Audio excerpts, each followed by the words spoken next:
Bonjour, je m'appelle Chourde et dans cette vidéo, je vais t'expliquer comment transférer cette clé intelligente à 3 boutons dans un tout nouveau boîtier. C'est un service de transfert assez simple et tout ce dont nous avons encore besoin, c'est d'un tournevis plat pour ouvrir le boîtier, un tournevis cruciforme et une pince. La pince est toujours pratique car elle offre une meilleure prise en main. Je l'utilise justement pour retirer plus tard la lame de la clé du boîtier. C'est donc un service de transfert assez simple et nous allons commencer comme suit. J'ai ici une clé électronique et ici un boîtier et nous allons transférer l'électronique et la lame de clé de celle-ci vers le nouveau boîtier. Dans mon cas, vous verrez qu'il n'y a encore rien de taillé car nous travaillons avec une toute nouvelle clé électronique, mais chez vous, la lame sera bien sûr déjà fraisée ici. Je mets le nouveau boîtier de côté car nous allons d'abord ouvrir l'ancien et cela se fait comme suit. Nous prenons un tournevis plat et nous le plaçons à l'arrière de la clé, dans l'encoche. Et ici, nous faisons simplement levier pour séparer les deux moitiés. Nous pouvons maintenant l'ouvrir et la poser devant nous et nous voyons ici la carte électronique. Avec une petite pile soudée dessus. Dans mon cas, il y a un support de pile. Et ici, nous avons la lame de la clé. Comme elle a été taillée chez vous, je veux aussi la montrer dans la vidéo. Et ici, nous voyons une petite vis cruciforme. La vis cruciforme, nous allons simplement les éteindre. Comme ça. Et puis, on peut facilement faire glisser ce fichier-ci, juste ici, à cet endroit précis.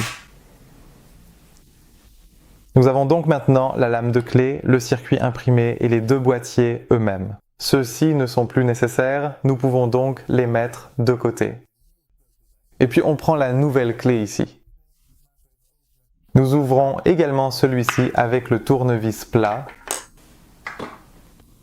Et ici aussi nous utilisons un cruciforme, un petit tournevis. Avez-vous retiré la vis du boîtier ?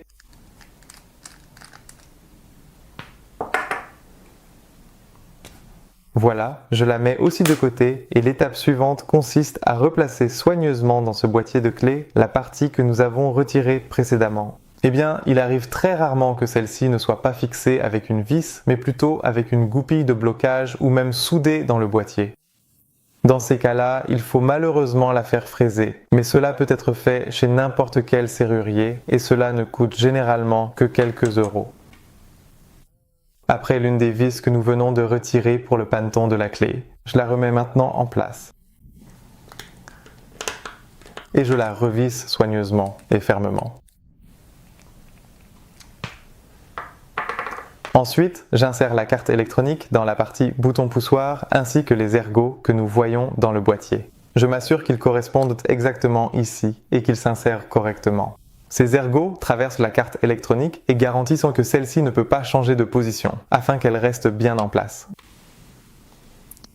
Ensuite, je prends la partie supérieure. Je m'assure que les petits anneaux de la clé correspondent exactement de ce côté, puis nous pouvons refermer le tout proprement. Et voilà comment remplacer l'électronique de cette clé intelligente à 3 boutons. Eh bien, j'espère que tout s'est bien passé lors du transfert des clés de voiture. As-tu encore des questions ou rencontres-tu un problème ? N'hésitez pas à envoyer un message à info@auto-clé.fr ou à laisser un commentaire sous cette vidéo et nous essaierons de vous aider aussi bien et rapidement que possible. Bonne chance!